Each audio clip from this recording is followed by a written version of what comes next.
Start करें? Very good. तो हम आज पढ़ेंगे subject verb agreement.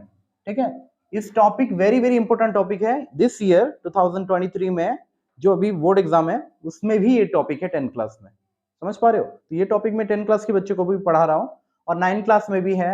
Very very one of the greatest topic है जो कि बहुत ही इंपॉर्टेंट है। ठीक है ना? अभी हमें देखेंगे सब्जेक्ट वर्ब एग्रीमेंट का अलग अलग नाम क्या है। कुछ बुक्स में इसका नाम है सिंटैक्स नाम है। ठीक है, अगर तुम लुसेंट बुक को फॉलो करोगे तो वहां पे सिंटैक्स लिखा है, याद रखना। सिंटैक्स भी वही सब्जेक्ट वर्ब एग्रीमेंट होता है। ठीक है, दूसरा एक नाम है स्ट्रक्चर ऑफ सेंटेंस। कुछ बुक्स में सब्जेक्ट वर्ब एग्रीमेंट की जगह पे स्ट्रक्चर ऑफ सेंटेंस भी दिया है और कुछ बुक्स में अगर डीवी बुक फॉलो करते हो तो वहां पे दिया है सब्जेक्ट वर्ब कनकर्ड। तो चाहे तुम सब्जेक्ट वर्ब एग्रीमेंट बोलो, सब्जेक्ट वर्ब कनकर्ड बोलो, स्ट्रक्चर ऑफ सेंटेंस बोलो या सिंटैक्स बोलो, ये चारों ही एक ही सब्जेक्ट है, मतलब एक ही चैप्टर का नाम है और एक ही है चारों। ओके, अब हम देखते हैं सब्जेक्ट वर्ब एग्रीमेंट होता क्या है। बड़ा सिंपल सा रूल है, एकदम आसान है। तुम्हें सिर्फ इतना जानना है कि सब्जेक्ट के साथ वर्ब का एग्रीमेंट होना। ठीक है, एग्रीमेंट मतलब क्या है? समझौता, समझौता होना। ठीक है, अभी ये समझौता क्या है? समझौता है कि जैसे हमारी शादी में एग्रीमेंट होती है ना, अरेंज मैरिज में कभी कभी एग्रीमेंट होती है। क्या है कि ये इसके सारे रूल्स ओबे करेगा, उसकी फैमिली के जितने सारे रूल्स होंगे वो ओबे करेंगे, और ये भी लड़का भी लड़की वालों को, मतलब उनके जो फैमिलीज है, ठीक है, उनके सारे जो इन लॉज है उनको पूरा ओबे करेंगे। यही होता है एग्रीमेंट। मतलब क्या है? पति है तो पत्नी की सारे रूल्स ओबे करेंगे। क्या रूल्स? कि उनके संस्कार कैसा है, उनकी डौरी है या नहीं है, मांगते हैं या नहीं, ये सारे होता है ना शादी में, ये सारे रूल्स ओबे करेंगे। और पति है तो पत्नी के सारे रूल्स ओबे करेंगे, पत्नी है तो पति के सारे रूल्स ओबे करेंगे, मतलब वाइस वर्सा, दोनों तरफ से। समझ आया? तो ये होता है एग्रीमेंट वर्ड का मीनिंग, मतलब समझौता। समझ आया? अभी सब्जेक्ट ने समझौता करी किससे? वर्ब से। हाँ, पहले समझते हैं सब्जेक्ट होता क्या है। कोई भी वर्ड को सब्जेक्ट होने के लिए नाउन नहीं तो प्रोनाउन होना ही पड़ेगा, अदरवाइज वो सब्जेक्ट होगा ही नहीं। ठीक है, कुछ जगह पे याद रखो, एक सेंटेंस में आई ईट पूरी अगर बोलते हो, ऐसा नॉर्मली एक सेंटेंस बोलते हो, तो ये सब्जेक्ट है, ये ऑब्जेक्ट है। याद रखना, सब्जेक्ट होने के लिए भी नाउन नहीं तो प्रोनाउन होना पड़ेगा, ऑब्जेक्ट होने के लिए भी नाउन नहीं तो प्रोनाउन होना पड़ेगा, नहीं तो नहीं होगा। बट अगर बोलते हैं कि I am well, I am well, मैं ठीक हूं, यहां पे बोलोगे सर ये तो कोई नाउन प्रोनाउन नहीं है, फिर भी ऑब्जेक्ट कैसे हुआ? भाई ये ऑब्जेक्ट नहीं है, ये कॉम्प्लीमेंट है। ठीक है, कॉम्प्लीमेंट है। कैसे? जब तुम पढ़ोगे ना लिंकिंग वर्ब क्या होता है, वो तुम्हें पढ़ाया नहीं। जब पढ़ाएंगे लिंकिंग वर्ब क्या होता है, बहुत तरह की वर्ब है। लिंकिंग वर्ब है, स्टैटिक वर्ब है, एक्शन वर्ब और डायनामिक वर्ब है, स्टैटिक वर्ब है, ठीक है, ऑब्जुलरीज है, प्राइमरी है, सेकेंडरी ऑब्जुलरीज है, मॉडल है। अलग अलग पढ़ोगे तो समझ आएगा कि लिंकिंग वर्ब है। इसको और एक भी बोलते हैं वर्ब ऑफ इनकम्प्लीट प्रेडिक्शन। तो उसके बाद में जो आ रहा है that is a strong possibility is adjective है। लिंकिंग वर्ब के बाद में एडजेक्टिव आता है, तो ये एडजेक्टिव है। बोलने का मतलब ये था कि कई सारे सेंटेंस में ऑब्जेक्ट नहीं होता है, कॉम्प्लीमेंट होता है, एडजेक्टिव होता है, एडजेक्टिव भी कॉम्प्लीमेंट है। समझ आए अभी? तो हमें समझना इतनी ही है, मतलब मेनली तुम्हें समझना पड़ेगा कि ये जो ऑब्जेक्ट है इसको भी नाउन नहीं तो प्रोनाउन होना पड़ेगा, ये जो सब्जेक्ट है इसको भी नाउन नहीं तो प्रोनाउन होना पड़ेगा, तभी वो सब्जेक्ट हो पाएगा। तो पहले हमने ये समझा कि सब्जेक्ट होता क्या है। कोई भी सेंटेंस में सब्जेक्ट होने के लिए उसको नाउन नहीं तो प्रोनाउन होना पड़ेगा और उसको वर्ब के साथ एग्री करना पड़ेगा। एग्री मतलब क्या? वर्ब अगर सब्जेक्ट अगर सिंगुलर है तो वर्ब सिंगुलर यूज करो, सब्जेक्ट अगर प्लूरल है तो वर्ब प्लूरल यूज करो। इसको बोलते हैं सब्जेक्ट वर्ब एग्रीमेंट। आसान भाषा में बोल दूं कि सब्जेक्ट वर्ब एग्रीमेंट मतलब है सब्जेक्ट ने वर्ब के साथ क्या किया? एग्रीमेंट किया। What do you mean by agreement? Subject अगर सिंगुलर तो वर्ब सिंगुलर, सब्जेक्ट अगर प्लूरल तो वर्ब प्लूरल। ओके, बस इतनी सी बात है। पर याद रखना, ये जो आई है ना, आई, ये बड़ा एरोगेंट है, is very selfish. You know, in a sentence, whenever you write I, it's supposed to be in capital. Whether it is in the initial of the sentence, it is the starting of the sentence, or in the end of the sentence, it doesn't matter. मतलब sentence के चाहे शुरू में हो या चाहे last में हो, it's supposed to be in I. In capital. देखते हो ज्यादातर सेंटेंस के अंदर जो लेटर लिखते हो या लास्ट में लिखते हो कैपिटल में या स्मॉल में, स्मॉल लेटर में लिखते हो। अपार्ट फ्रॉम प्रॉपर नाउन, ये मत बोलना सर प्रॉपर नाउन का फर्स्ट लेटर तो कैपिटल होता है। अरे प्रॉपर नाउन तो हमेशा कैपिटल होता है। प्रॉपर नाउन अगर बात करो कि ताजमहल, तो ताज ऐसा थोड़ी ना लिखोगे ताजमहल। प्रॉपर नाउन का हमेशा फर्स्ट लेटर कैपिटल होता है। Apart from proper noun every time I should be in capital. Proper noun को छोड़ के, नहीं मैं गलत बोला, प्रॉपर नाउन को छोड़ के और सारे स्मॉल लेटर होता है, पर आई भी कहीं पे भी आए वो कैपिटल ही होता है। तो इसका मतलब हमने ये सीखा कि आई जो है वो ग्रामर का रूल बहुत सारी जगह पे नहीं मानता है। अभी तुम बोलोगे सर कैसे, आई के बाद में वाज भी होता है, आई के बाद में वेयर भी होता है, आई के बाद में आर भी होता है, आई के बाद में एम भी होता है। समझ पा रहे हो? तो इससे क्या सीख रहे हो, आई के बाद में सिंगुलर भी हो रहा है, आई के बाद में प्लूरल भी हो रहा है, आई के बाद में ये भी प्लूरल है ये सिंगुलर है। ये कहां पे होता है, टैग में, क्वेश्चन टैग में, I am a boy aren't I. ये कहां पे होता है, इमेजिनरी सेंटेंस में। ये कहां पे होता है, नॉर्मली पास्ट सिंपल में। ये कहां पे होता है, प्रेजेंट सिंपल में। तो तुम्हें समझने वाली बात है कि आई को छोड़ के और सभी सब्जेक्ट वर्ब एग्रीमेंट का जैसा एक्यूरेट रूल है वैसा मानता है। मतलब सब्जेक्ट सिंगुलर है तो वर्ब सिंगुलर यूज करो, सब्जेक्ट प्लूरल है तो वर्ब प्लूरल यूज करो। समझ यहां तक पूरा क्लियर? ओके आगे बढ़ते हैं। तो सब्जेक्ट क्या है समझ में आ गया। सब्जेक्ट होने के लिए किसी भी सेंटेंस में उसको नाउन नहीं तो प्रोनाउन होना पड़ेगा। वर्ब होने के लिए कुछ नहीं, वर्ब तो हमें पता है वर्ब क्या है, जिसकी 5 फॉर्म है वो मेन वर्ब है। हेल्पिंग वर्ब का कुछ हेल्पिंग वर्ब है, डू है, हैव है, उसका भी 5 वर्ब है। Okay normally verb main verb helping verb है। Verb is a vast topic तो इतना बात नहीं करेंगे, वर्ब तो पता होगा तुम्हें। तो देखो हाँ, तो अभी हमने देखा कि सब्जेक्ट अगर सिंगुलर तो वर्ब सिंगुलर यूज करो, सब्जेक्ट प्लूरल है तो वर्ब प्लूरल यूज करो, उसको बोलते हैं सब्जेक्ट वर्ब एग्रीमेंट। आई सिंगुलर है फिर भी आई में प्लूरल भी यूज कर सकते हैं, कुछ कंडीशंस है। आई हमेशा रूल एग्री नहीं करता है। ओके अभी पढ़ते हैं फास्ट रूल। फास्ट रूल में क्या बोला कि पहले इस सेंटेंस के अंदर सब्जेक्ट हमेशा शुरू में नहीं आता है। जैसे मैंने यहां पे बोला आई ईट रोटी, ये स्टार्टिंग में हमेशा सब्जेक्ट नहीं आता है। सब्जेक्ट सेंटेंस के कहीं पे भी हो सकता है, शुरू में हो सकता है, उसके अंदर भी हो सकता है। देखो where are the pieces of this puzzle, यहां पे सब्जेक्ट क्या था, पीसेस था। ठीक है तो सेंटेंस के शुरू तो वेयर से हुआ, वर्ब तो यहां पे हुआ, तो वर्ब के बाद में सब्जेक्ट हुआ। तो ये बोलना चाहता है रूल नंबर 1 में कि पहले एक्यूरेटली सब्जेक्ट को आइडेंटिफाई करो, देन जाके सब्जेक्ट को देख के उस हिसाब से वर्ब को इस्तेमाल करो। ये रूल नंबर 1 में बोला कि सब्जेक्ट को एक्यूरेटली आइडेंटिफाई करना जरूरी है। सब्जेक्ट को एक्यूरेट आइडेंटिफाई करने के बाद में अगर सब्जेक्ट सिंगुलर है तो सिंगुलर वर्ब लगाना है, अगर सब्जेक्ट प्लूरल है तो प्लूरल वर्ब लगाना है। इसको बोलते हैं सब्जेक्ट वर्ब एग्रीमेंट का रूल नंबर 1। ओके ओके दूसरा हम पढ़ते हैं। इसमें और चीज क्या बोला कि ये भी बोला है कि सब्जेक्ट हमेशा सेंटेंस के शुरू में नहीं आता है, कभी कभी सेंटेंस के अंदर भी सब्जेक्ट आता है, कभी वर्ब के बाद आता है, कभी वर्ब के सामने आता है। देखो यहाँ पे लिखा आई ईट रोट, आई ईट पूरी, यहाँ पे वर्ब के, ये वर्ब था ना, वर्ब के सामने था। पर यहाँ पे where are the pieces of this puzzle, यहाँ पे वर्ब के बाद में था, आर तो वर्ब था, उसके बाद में पीसेस था। अभी मैं कुछ टेक्निक आपको बताऊंगा, यहाँ पे तुम देखोगे ना बारीकी से समझ जाओगे कि कैसे उसको हम पता कर सकते हैं।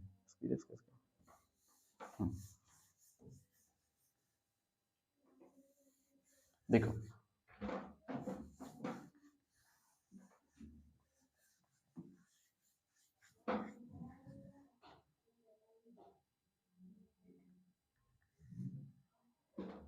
देखो अभी हम पता करते हैं कैसे सब्जेक्ट कैसे पता करते हैं। देखो यहाँ पे लिखा है where are the pieces of, ऐसा लिखा है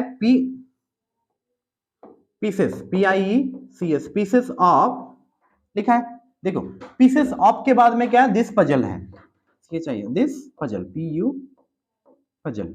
ओके बारीकी से देखना है कि यहाँ पे प्रेपोजिशन है। मैं कई बार प्रेपोजिशन और आर्टिकल का सहारा लेता हूं सब्जेक्ट ढूंढने के लिए। ये टेक्निक कैसे काम आता है, कहां पे काम नहीं आता है, देखो इट्स ए जेनेरिक प्रिंसिपल, ये हमेशा काम नहीं आएगा, तुम्हें समझना पड़ेगा कंटेंट को, कहां पे काम आता है कहां पे नहीं आता है, हम बात करेंगे। आर्टिकल के सॉरी प्रीपोजिशन के सामने जो होता है there is a strong possibility that is a noun. देखो कैसे पता कि पीसेस जो वर्ड है उसका पीस का प्लूरल है पीसेस, तो इसका सिंगुलर भी है प्लूरल भी है। और वैसे तो ग्रामर में 3 टॉपिक है जिसका सिंगुलर प्लूरल होता है, एक है वर्ब का, एक है नाउन का, एक है प्रोनाउन का।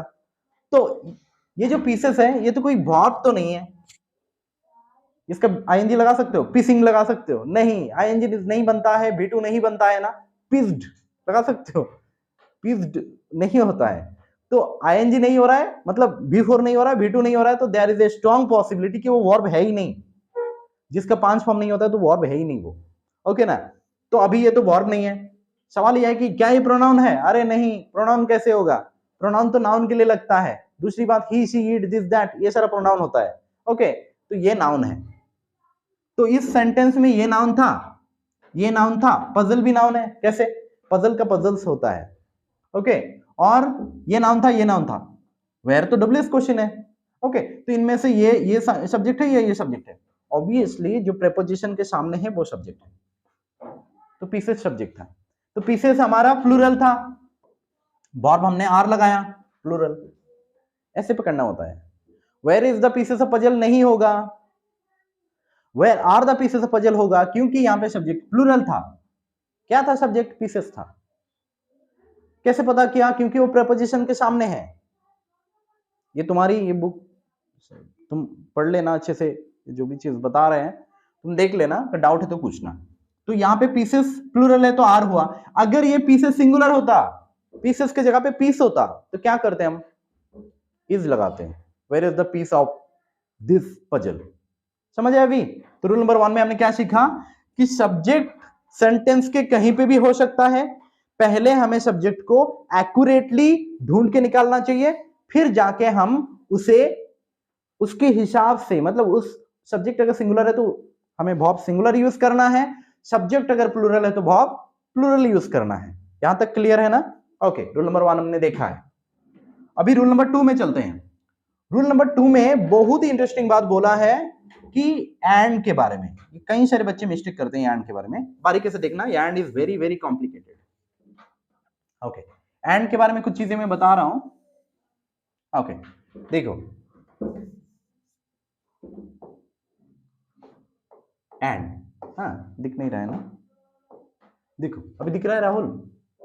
एंड ना, एंड से रिलेटेड कुछ चीजें तुम्हें याद रखना है। रूल नंबर 1 कि अगर दो नाउन जुड़ा है और वो दोनों नाउन पर्टिकुलरली अलग अलग व्यक्ति है, आइडेंटिकल है, आइडेंटिकल बोलना गलत है, कि दो noun separate, two different separate things, two different things.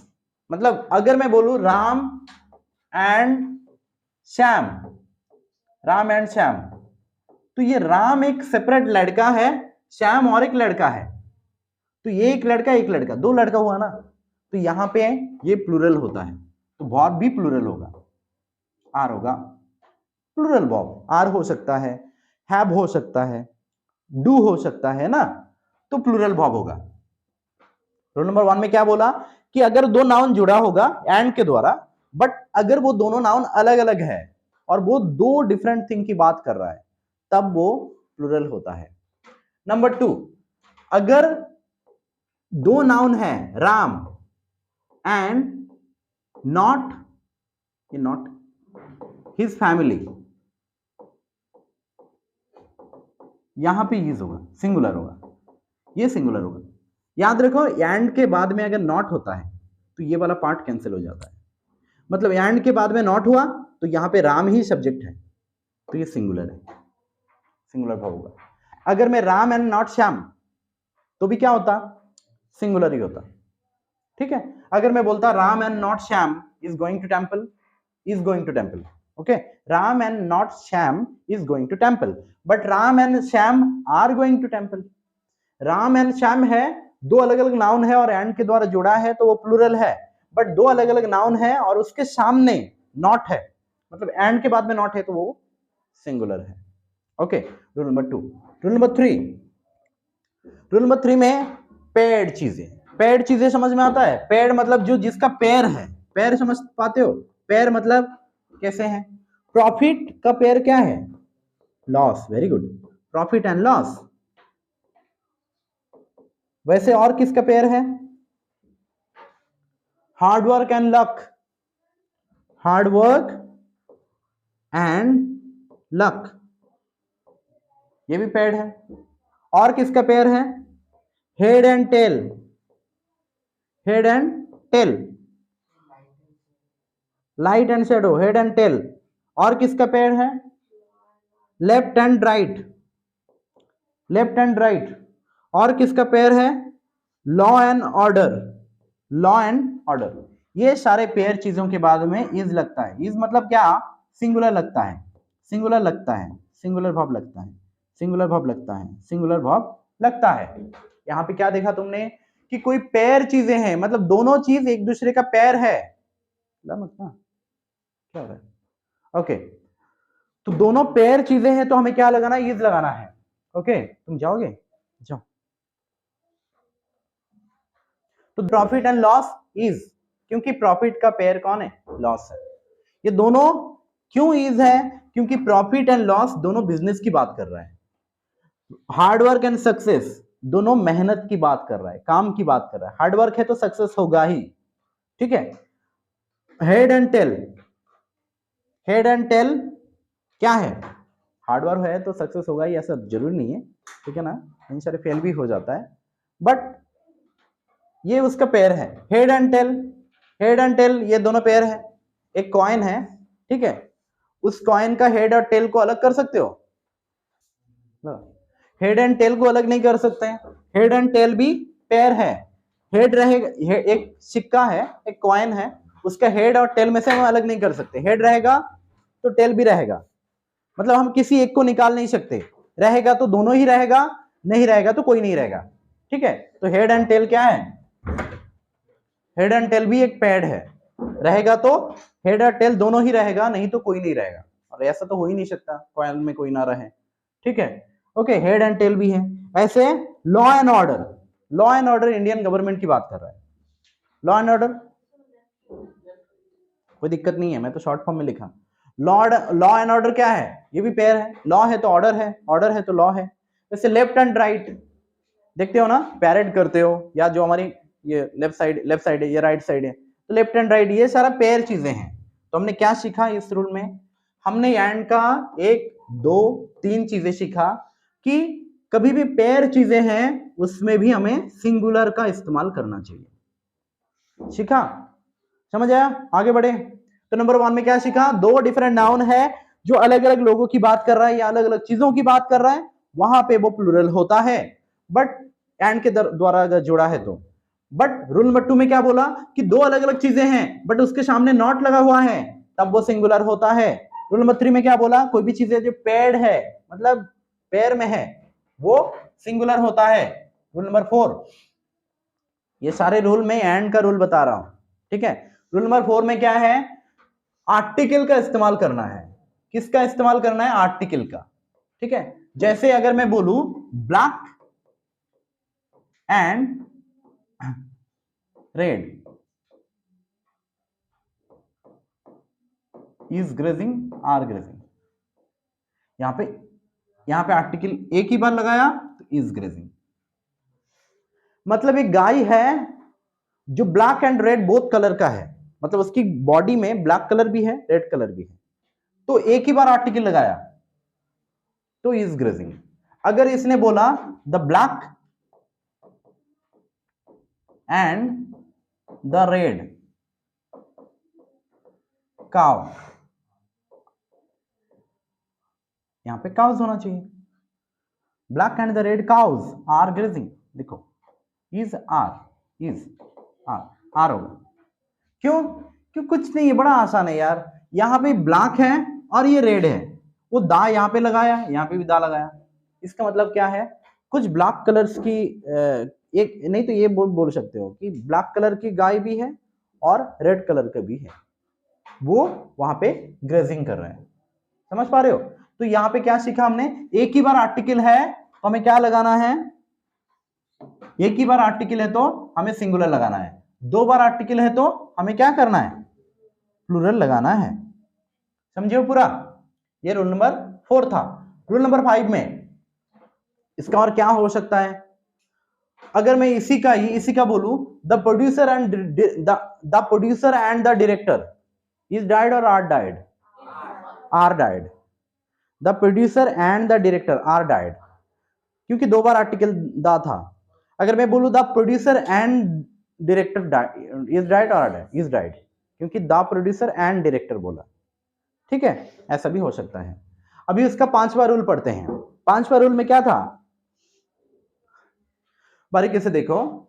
5वां रूल में था कि अगर 2 चीजें एक पर्टिकुलर थिंग की बात कर रहा है, इसका उल्टा, यहां पे 2 अलग अलग चीजें था, अलग अलग चीजों की बात कर रहा था। यहां पे 2 चीजें, जैसे bread and butter, BREAD, bread and butter, BUTTER, butter is my favourite breakfast. देखो, ब्रेड एक चीजें था, बटर एक चीजें था, 2 अलग अलग चीजें था, और एक पर्टिकुलरली ब्रेकफास्ट की बात कर रहा था, तो वहां पे इज होगा। वैसे क्या हो सकता है, फिश एंड करी। फिश एंड करी क्या है, फिश एक था एंड करी और एक था, पर दोनों ही इज माय फेवरेट, तो मेरी फेवरेट डिश की बात कर रहा था, या my favourite is a favourite lunch, या is a favourite dinner, is a favourite कुछ भी बोल सकते हो, जो सिंगुलर चीजों की बात करेंगे ना। फिश एंड करी is favourite for many people. Okay, तो इसे यहाँ पे फिश और करी को एक ही साथ खाने की बात हो रही है, अलग अलग तो नहीं, क्योंकि फिश खाएंगे, करी को एक साथ, फिश एंड करी नहीं बोलना चाहिए, फिश एंड राइस बोलना चाहिए था, फिश एंड राइस बोलना चाहिए था। फिश को राइस के साथ मिला के खाएंगे ना, तो एक ही साथ खाएंगे। ब्रेड को बटर के साथ मिला के खाएंगे, एक ही साथ खाएंगे। तो वो दोनों चीजें एक ही चीज की बात कर रहा था कि ब्रेकफास्ट की, यहाँ पे कोई खाना की बात कर रहा था। तो इस केस में भी तुम्हें क्या करना है, फिश एंड करी, fish and rice is my favourite, is लगाना है। बट ये दोनों ही केस को ऑब्जर्व करो। अगर ये बोला होता ब्रेड एंड बटर इज और are bought from Gupta store, are होता, क्योंकि वहां पे ब्रेड को अलग से खरीदा होता, बटर को अलग से खरीदा होता, तो वहां पे आर होता। अगर मैं बोलूं फिश एंड राइस आर और is bought from hotel, are होता। तो फिश को अलग से खरीदा और राइस को भी अलग से खरीदा। जब अगर कोई डिफरेंट चीजें अलग अलग से किया होगा तो वहां पे आर है। तो यहां तक समझे पूरा? Very good. तो हमारा रोल नंबर 2 भी हो गया। रोल नंबर 3 में चलते हैं, थोड़ा पेशेंस रखो। रोल नंबर 3 में चलते हैं। रोल नंबर 3 में क्या बोला कि अगर, हाँ, रूल नंबर 3 बड़ा आसान है, बहुत आसान है। अनलाइक और अलोंग विथ, ये 2 वर्ड को याद रखो।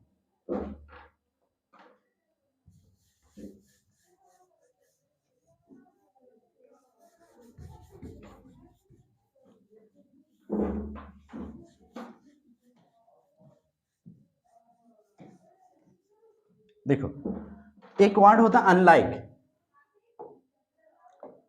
अनलाइक, अनलाइक, एक होता है अलोंग विथ। अभी मैंने एक टेक्निक बताया था ना कि प्रेपोजिशन के सामने जो वर्ड आता है वो हमारा सब्जेक्ट होता है। ये अलोंग विथ भी क्या है, प्रेपोजिशन नहीं है क्या? अलोंग प्रेपोजिशन नहीं है क्या? I am walking along the road, preposition है, तो इसके सामने ऑब्वियसली सब्जेक्ट होगा। तो उसने वही बोला रूल नंबर 3 में, बोला कि अगर अनलाइक के सामने या अलोंग विथ के सामने, अनलाइक के सामने या अलोंग विथ के सामने जो वर्ड आता है वही उसका सब्जेक्ट होता है। उस हिसाब से तुम वर्ब लगाओ। वो वाला, ये देखो, माय सिस्टर यहाँ पे अनलाइक के सामने था, my sister unlike my brothers, यहाँ पे ये प्लूरल था, वो तो सब्जेक्ट है ही नहीं। माय सिस्टर सब्जेक्ट है क्योंकि वो अनलाइक के सामने है, तो वो सिंगुलर है, तो हमने विशेष लगाया, सिंगुलर वर्ब लगाया। वर्ब में यस है तो सिंगुलर नहीं है क्या? वर्ब में यस है तो सिंगुलर है, लास्ट में वर्ब का लास्ट में यस है तो सिंगुलर है, विशेष सिंगुलर है, उसका प्लूरल क्या होगा? विश होगा। ओके ना?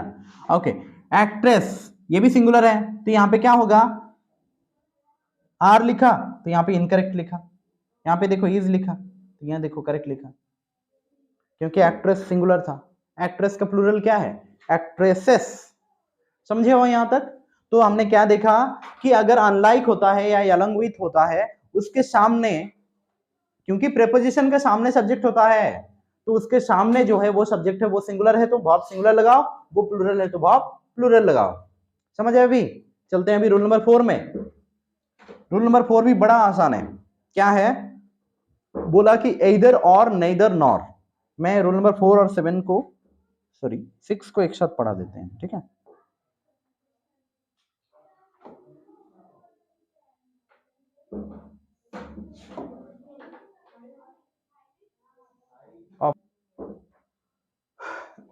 हम पढ़ेंगे एइदर और, नेइदर, नॉर, और एक रूल है यहां पे देख लो, नॉट ओनली बट ऑल्सो।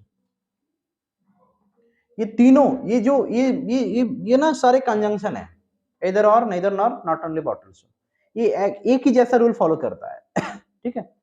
देखो, इधर और है तो और के बाद में जो है वो ही हमारा सब्जेक्ट होता है। और के बाद में जॉन है तो यहाँ पे आर नहीं होना चाहिए, इज होना चाहिए था। जॉन सिंगुलर है, ठीक है? नेइदर नॉर में भी वैसा, इधर और में भी वैसा, ठीक है?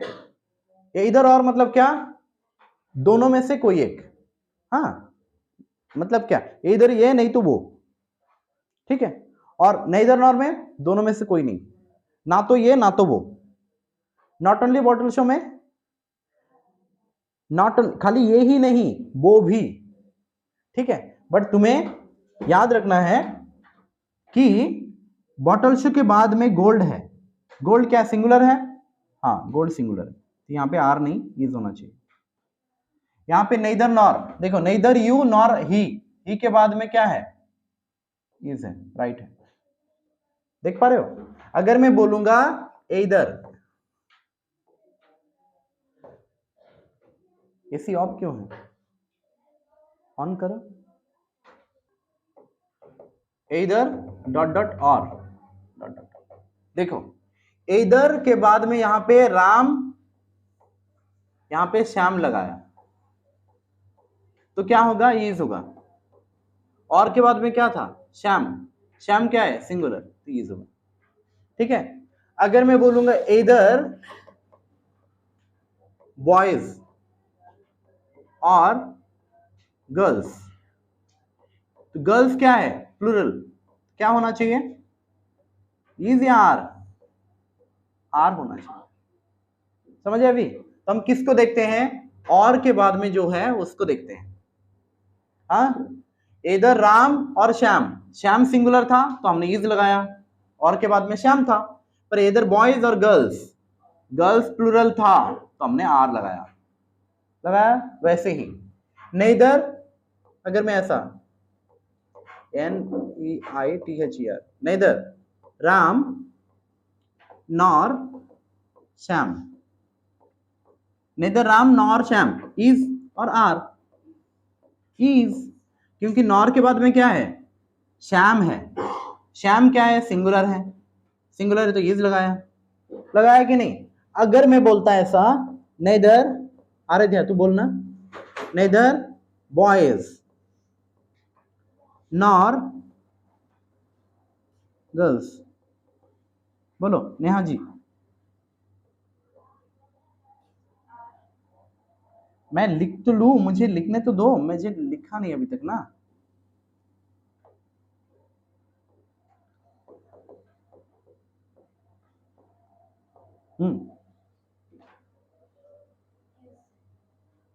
सच्ची? Very good. यहां पे सिंगुलर था तो इज, इधर देखना ही नहीं है।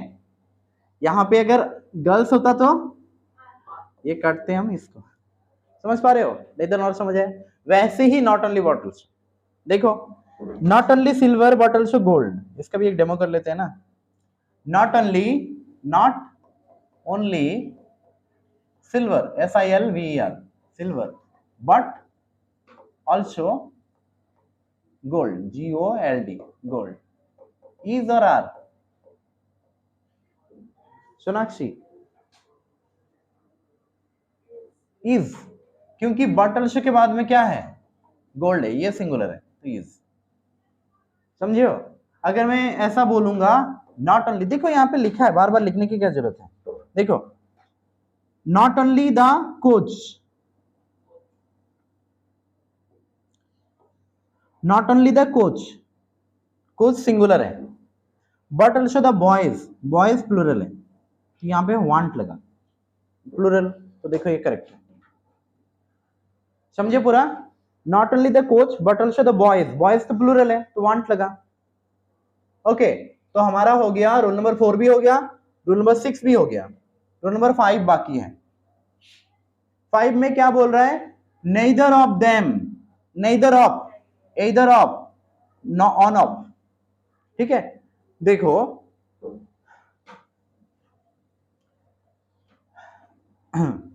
अगर मैं बोलता हूं कि नेइदर ऑफ द 5 सन्स, पहले इसमें क्या बोला है, हम ये कर देते हैं कि देखो वन ऑफ द बॉयज, ठीक है, वन ऑफ द बॉयज, हाँ, यहां पे ऑफ के बाद में वन ऑफ हुआ ना, तो बहुतों में से एक, बहुतों में से एक मतलब क्या, वो वाला तो बहुत होना चाहिए ना।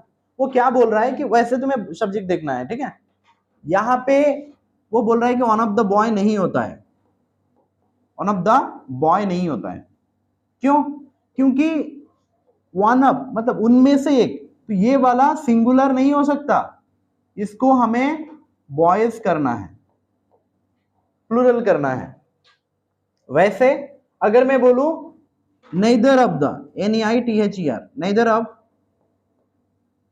नेदर ऑफ के बाद में देखो एक तो है दे लगाओ, एक तो है देम लगाओ, दोनों में से कौन सा राइट है, ये राइट है, क्योंकि नेदर ऑफ जो है ना, ये एक, तुम थोड़ा ना इसको ना, नहीं तो इसको थोड़ा बाद में इलाबोरेट करेंगे, ठीक है, इसके कॉन्सेप्ट है, अभी इसको नहीं देखते, बाद में पूरी तरह से उसको सेपरेटली हम कर सकते हैं, ठीक है, ठीक है ना। तुम्हें देखना पड़ता है कि एक तो होता है फ्रेज होता है, एक होता है क्लॉज होता है, एक होता है सेंटेंस होता है, तीनों चीजों के बारे में ना मैंने एक वीडियो बनाया और उसको नेट पे डाला है, यूट्यूब में डाला है, तो तुम उसको देखो, बारीकी से देखो कि फ्रेज होता क्या है। फ्रेज वो होता है जिसका सब्जेक्ट होता है, ऑब्जेक्ट होता है, पर वर्ब नहीं है, तो ये ना एक फ्रेज है, ये एक फ्रेज है। देखो यहाँ पे प्रेपोजिशन है, तो प्रेपोजिशन की पहला वाला सब्जेक्ट होता है, प्रेपोजिशन की बाद वाला ऑब्जेक्ट है ना, तो ऑब्जेक्ट है तो ऑब्जेक्ट फॉर्म आएगा, है ना। देखो पर एक चीज याद रखना, इट इज ही और हिम, क्या होना चाहिए यहां पे,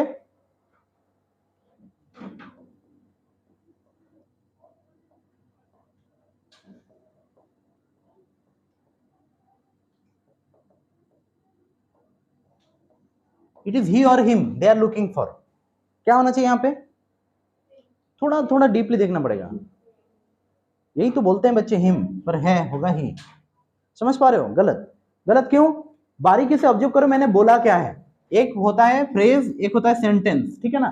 अभी तुम देखोगे कि सर यहाँ पे तो ये आपने ऑब्जेक्टिव फॉर्म लगाया, पर यहाँ पे आपने सब्जेक्टिव फॉर्म क्यों लगाया, सब्जेक्टिव फॉर्म क्या होता है, जो सब्जेक्ट पोजीशन में आता है, ही सब्जेक्टिव फॉर्म है, हिम क्या है, ऑब्जेक्टिव केस है, ओके, ऐसे दे सब्जेक्टिव केस है, ये देम क्या है, ऑब्जेक्टिव केस है। अगर हमने ऑब्जेक्टिव केस यहाँ पे क्यों लगा रहे हैं, यहाँ पे सब्जेक्टिव केस क्यों लगा रहे हैं, लगा इसलिए रहे हैं क्योंकि यहाँ पे मैंने बोला ना लिंकिंग वर्ब था, और लिंकिंग वर्ब के बाद में हमेशा सब्जेक्टिव केस ही आता है, ठीक है। और एक डिफरेंस है कि ये भाई एक क्लॉज था और एक फ्रेज था, दोनों में अंतर नहीं है क्या, तो ये फ्रेज है, क्यों, क्योंकि इसके अंदर वर्ब भी नहीं है, फ्रेज के अंदर वर्ब भी नहीं होता है, नहीं इधर वर्ब है क्या, नहीं, ये तो प्रेपोजिशन है, ये तो प्रोनाउन है, वर्ब कहाँ है, नहीं है, समझ पा रहे हो, नेदर को तुम डिटर्मिनर बोल सकते हो,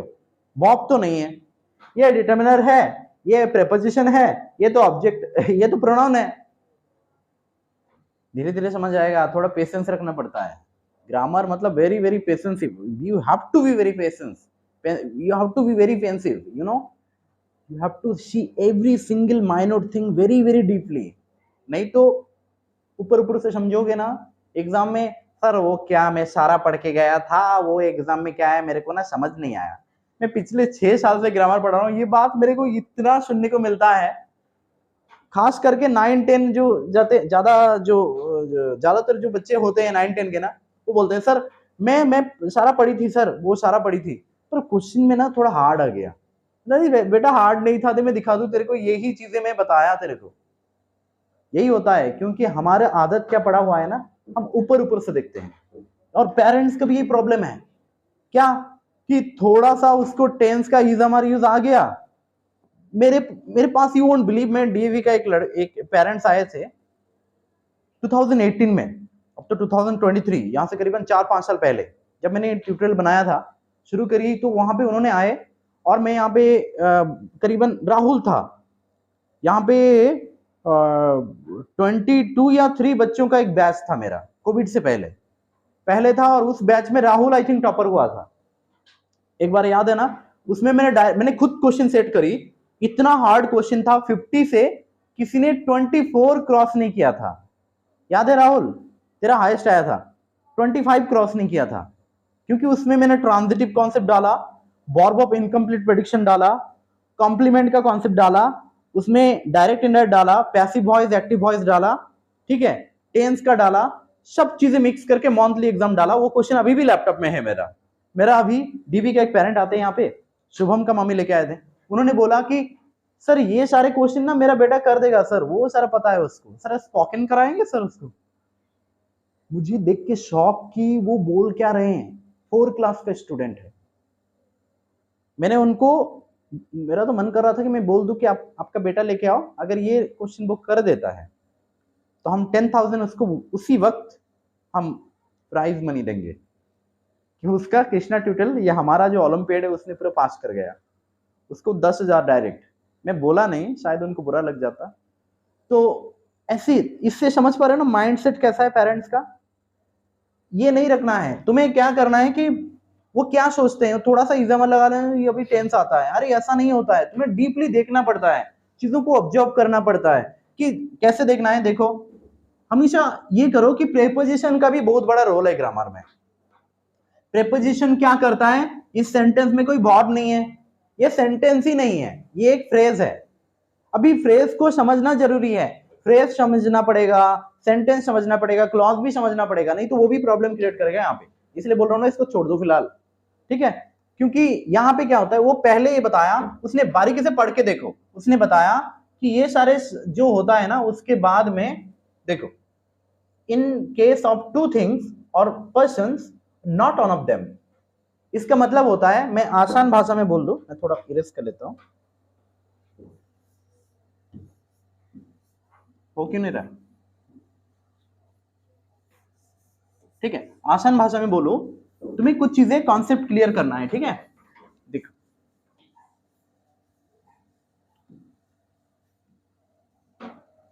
मुश्किल नहीं है, इजी है, ग्रामर वेरी इजी है, बट तुम्हें ना आराम आराम से पेशेंस रख के, तुम्हारा तो टाइम हो गया होगा, जाओ पॉज कर दो थोड़ा, ऑन मत कर, ऑन, रेडी, ओके। सो मैंने क्या बोला कि हमें फ्रेज को समझना पड़ता है, ठीक है। जैसे अगर मैं बोलते हैं ना, neither of them, neither of them, तो हमें फ्रेज को देखना पड़ता है। हाँ, अगर ये फ्रेज है, मैंने वहां पे एक सेंटेंस लिखा था ना, अभी क्या लिखा था वहां पे, लिखा था कि इट इज ही और him, they are looking for, they are looking for, confuse मत होना, पहले फास्ट थिंग समझो, लुकिंग फॉर मतलब क्या होता है, सर्चिंग, सर्चिंग, ये एक फ्रेजल वर्ब है, इसका मीनिंग सर्चिंग होता है, मतलब ये वो था जिसको वो लोग ढूंढ रहे थे। तो यहां पे ये वर्ब था, कैसा वर्ब था, लिंकिंग वर्ब था। और हमें पता है लिंकिंग वर्ब जो है वो सब्जेक्ट के लिए, देखो एक होता है इट इज, मैं कैसे समझाऊं तुम्हें,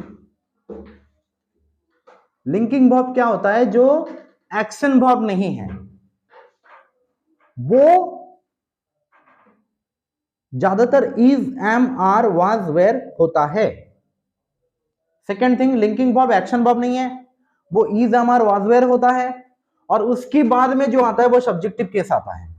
तो he is the correct answer. Okay, तो लिंकिंग वर्ब के बाद में सब्जेक्टिव केस आता है, और वो is, am, are, was, were, ये सारा लिंकिंग वर्ब है। उसका दूसरा नाम ये भी है, verb of incomplete prediction. Okay, तो यहां पे ये सब्जेक्टिव केस है क्योंकि ये क्लॉज था, ये दूसरा सेंटेंस शुरू हुआ, उसका सब्जेक्ट ये है, ये उसका वर्ब है। ये एक बड़ा वाला सेंटेंस में जो छोटा वाला सेंटेंस आया वो क्लॉज है, क्लॉज है। तो यहां पे बात अलग था, यहां पे हमने ऑब्जेक्ट पोजीशन में होते, मतलब इसका ऑब्जेक्ट पोजीशन होते हुए भी हमने ही लगाया, सब्जेक्ट केस लगाया। क्यों? क्योंकि ये लिंकिंग वर्ब था। बट यहां पे कोई वर्ब भी नहीं है, ये प्रीपोजिशन है, ये डिटरमाइनर है, ये प्रोनाउन है। तुम इसको डिटरमाइनर बोलो, एडजेक्टिव बोलो, क्या फर्क पड़ता है भाई? स्ट्रक्चर को देखना है ना अभी। तो यहाँ पे केस अलग है, तो तुम्हें यहाँ पे ये समझना पड़ेगा कि नेदर ऑफ दे नहीं होगा, नेदर ऑफ देम होगा यहाँ पे, क्योंकि यहाँ पे ये केस नहीं था, ये वाला दूसरा था। यहाँ पे कोई वर्ब भी नहीं है, ये प्रीपोजिशन है। प्रीपोजिशन के बाद में जो आता है वो ऑब्जेक्ट आता है। क्यों? क्योंकि ये फ्रेज है, ये क्लॉज है। मैं तो सीधा सीधा बता रहा हूं, ये वाला क्लॉज है, ये वाला फ्रेज है। फ्रेज में वर्ब नहीं होता है, क्लॉज में वर्ब होता है। फ्रेज भी एक ग्रुप ऑफ वर्ड है, क्लॉज भी एक ग्रुप ऑफ वर्ड है। अभी यहाँ पे सब्जेक्टिव केस इसलिए लगा, सब्जेक्टिव केस इसलिए लगा क्योंकि यहाँ पे वो लिंकिंग वर्ब था। लिंकिंग वर्ब के बाद में कभी ऑब्जेक्टिव केस आता ही नहीं। पर यहाँ पे ऑफ प्रेपोजिशन था, उसके बाद में ऑब्जेक्ट आता है, तो देम होगा, दे नहीं होगा। दूसरी बात, ये प्लूरल फॉर्म में होता है, हमेशा याद रखना। अगर ऐसा हम बोलेंगे ना, on off them, one of the boys, ये देखो बॉय नहीं होता है, बॉयज होता है। तो इसको समझना पड़ेगा पहले, देन जाके करना। चलो उसको छोड़ो, ये बाद में, इसको डिटेल में अगर समझने के बाद अगर करेंगे तो और अच्छा होगा। ठीक है, तो उसके आगे बढ़ते हैं। अभी देखो, तुम अगर इसको ऑब्जर्व करते ना, समझ जाते कि यहाँ वन ऑफ के बाद में यहाँ पे बॉयज, 6 बॉयज दिया, वन ऑफ के बाद में हमेशा प्लूरल आता है। ठीक है, ठीक है। अभी दूसरा चीज हम देखते हैं कि बोथ और एंड, एक ही सेंटेंस में बोथ के साथ एंड नहीं आता है। देखो यहाँ पे बोथ ऑफ द गर्ल्स लिखा, उसके बाद में डिड नॉट, ये देखो नॉट है। बोथ के साथ एंड नहीं, बोथ के साथ नॉट नहीं आता है, बोथ के साथ नॉट नहीं होता है। क्यों नहीं होता है? बोथ और नॉट मिलके नेदर होता है। क्या होता है? नेदर होता है। देखो बारीकी से ऑब्जर्व करो, बोथ, यहां पे देखो बोथ है। देखो अगर हमने लिखा both of the girls, both of the girls did not receive reach, यहां पे बोथ के साथ ये नॉट आया। अभी नॉट को काटो, बोथ को काटो, नेदर लगाओ। बोथ और नॉट मिलके होता है नेदर। क्या होता है?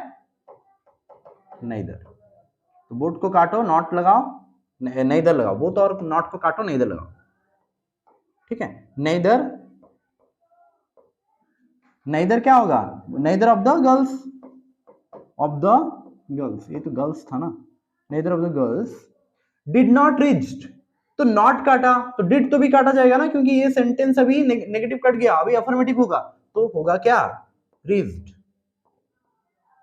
उसके बाद जो है, जो भी एग्जामिनेशन हॉल जो भी दिया है वो होगा। तो इससे हमें क्या सीखा कि बोथ के साथ नॉट नहीं आता है।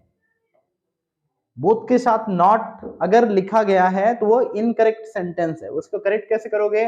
बोथ को और नॉट को काटोगे, उसके लिए तुम नेदर लगाओगे। यहां पे नॉट काटा तो डिड भी चला गया ना, आई एट पूरी, इसको नेगेटिव करेंगे, ये अफर्मेटिव है। इसको नेगेटिव क्या करेंगे तो क्या होगा, आई डिड नॉट